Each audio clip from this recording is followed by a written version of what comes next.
Welcome back to continuing coverage of the Iowa Wild Doggie Dash. And it's time to have a look at the standings. And Joey, some pretty solid results so far on a grueling track. And speaking of the track, let's have a look at it, shall we?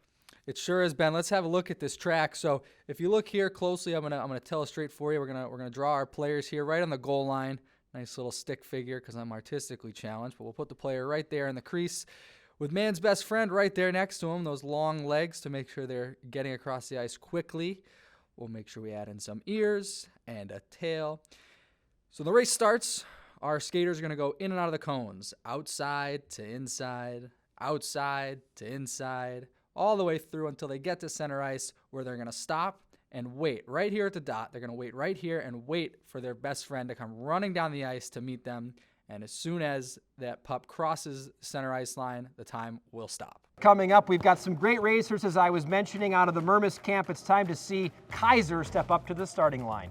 And here goes Dakota, in and out of the cones. Great edge work here, which is what you'd expect from a defenseman, a veteran who's been around the league for a bit, but comes through the cones making some good time. And here comes Kaiser, booking it down the line. Wow, just incredible speed, incredible agility, and a little love here from his owner as well.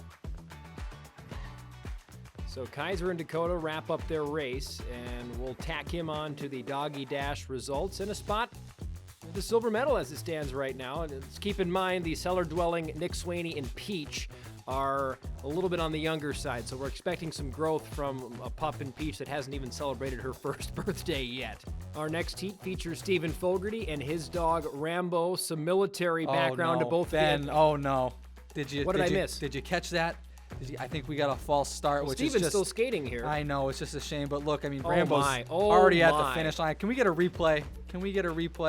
Yeah, here it is. Steven goes, and sure enough, Rambo just immediately, no help there from Allie. He just kind of books it right off the front. And Rambo's excited, as he should be. But, I mean, good straight line speed going back, just not enough in the moment. So the early bird does not get the worm here, as Rambo's false start disqualifies Team Fogarty from the podium, and that's just a shame.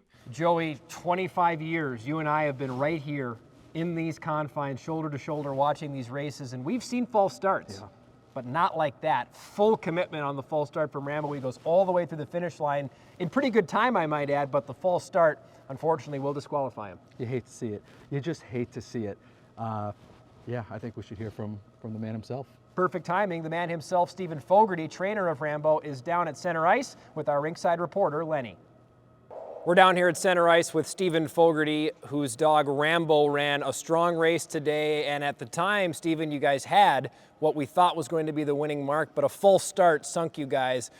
What have you guys been digesting after that loss? Because it sure looked like you may have been the front runners despite that false start. Yeah, I guess if you're not cheating, you're not trying. I'm not mad. I'm just a little disappointed in him.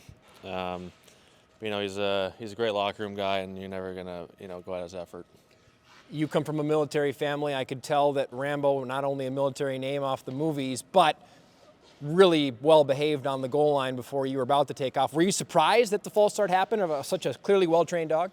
No, I actually thought it would happen a little faster, to be honest. We like to think he's well-trained, but he's basically just been eating ice this whole time, so.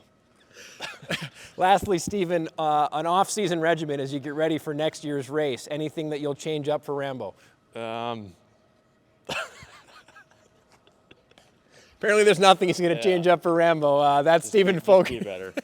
That's Stephen Fogarty. Ben and Joey, back to you guys.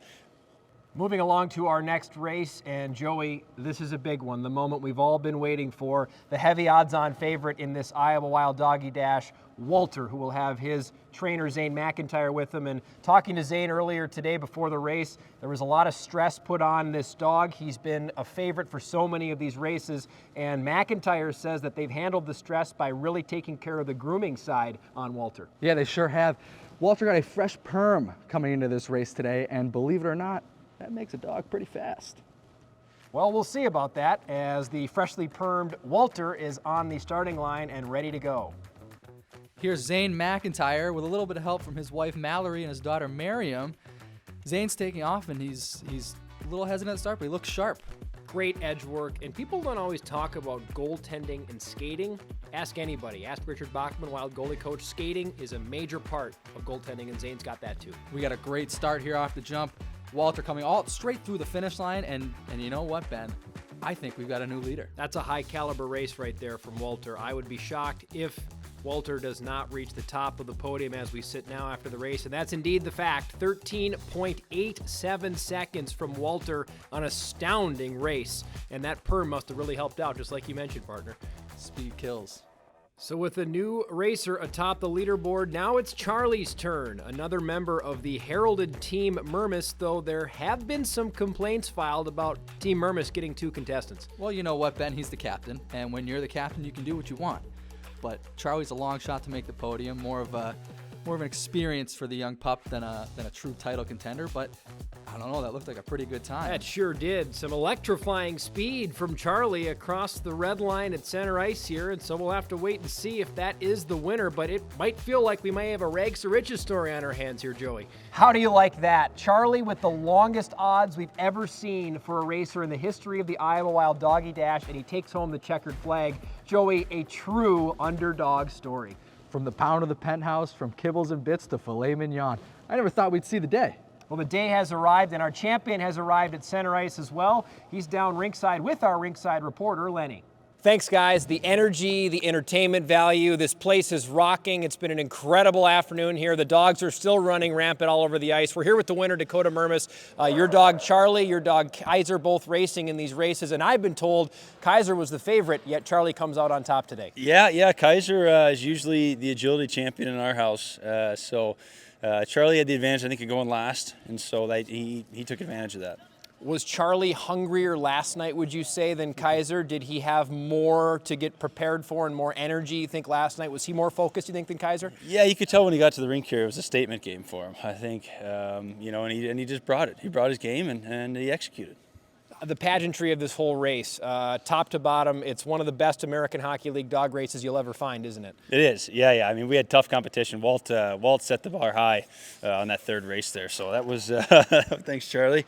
That was a good battle. Can we get Charlie in here at all for a little comment? Charlie, do we have any comment? Charlie, hey, come here. What do you got? Charlie, you ran a great race. How did it feel out there? And Walt's stealing the show now as well. Well, that's it for us down here. This is the champion, Dakota Mermis. We have plenty more coverage coming your way here next from Wells Fargo Arena. Thanks for that, Lenny. And boy, there's just something so striking about Lenny on camera down rinkside. He just does such a fabulous job. Yeah, there's something about him. There's definitely something about him. Well, what we can put a finger on here, even though we can't quite put a finger on what it is about Lenny down rinkside, is Charlie is our champion. He'll take home the top prize here this afternoon, running a wonderful race here for the Mermis camp and winning the Iowa Wild Doggie Dash. Joey, a terrific afternoon here. Your final thoughts on a great show and a great broadcast. We had a positively great day. All the contestants had a ball, and they really raised the woof. So I think that's it for me. I gotta take a potty break. Well, I think you've just gathered all of the doggy puns that we can make to finish our broadcast. So let's finish our broadcast up with this. April 2nd here at Wells Fargo Arena, the Iowa Wild have a hockey game that day, and it's Pucks and Paws Day. So if you want to come out and get a potograph from one of our contestants, that includes the champion, Charlie, they'll all be here for Puck Drop that day on April 2nd. Joey, thanks so much for spending another day here with us here at Wells Fargo Arena. That's it for all of us that made the broadcast possible here today. Thanks for joining us, and this has been the Iowa Wild Doggie Dash.